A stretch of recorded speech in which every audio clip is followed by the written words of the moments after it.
Chapter 2. Galen had lived in the castle ever since he'd been left, a tiny baby, gurgling in a basket at the main gate. The basket had been carried in to the king, who was very annoyed to see its contents. "Now, by Harry," the king said with a frown, "I suppose some silly mother thinks I'll adopt this baby and leave the kingdom to him when I die. Well, I won't do it. I expect to have a son of my own someday. Take this baby away and see if one of the kitchen maids will have it." But the Prime Minister was hovering nearby and sprang forward when he heard what the king was saying. "Please, Your Majesty, let me have the baby," he said. "I'll take good care of him, and I promise he'll never be a bother to you." "Humph," said the king. "What on earth do you want a baby for?" "Well, go ahead, take it, why not?" So the Prime Minister went joyfully off with the basket, and the king promptly forgot all about it. Now, the truth is that Decree was a very lonely man.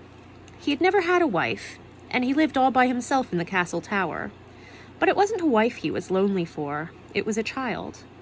He wanted a child so badly that it kept him awake thinking about it. And when he couldn't sleep, he got overtired and caught colds, and went about snuffling with his beard wrapped about his throat to keep it warm. It made him feel achy and wretched, and when he went to advise the king on important matters, he would say things like, "Doudeth," for now then, and "Doth any bore," for not any more. When he did this, the king would get cross, and that made the Prime Minister feel worse than ever. But after the baby came to live with him in the tower, the Prime Minister slept 9 hours every night without even snoring, and he was never lonely again.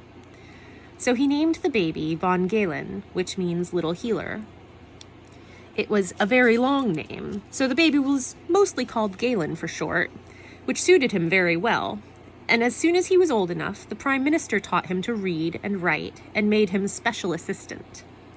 And if Galen came to believe that the world was a bright and flawless garden, where no weeds grew, and a garden in the center of which the castle tower rose high and watchful and serene, it was not to be wondered at.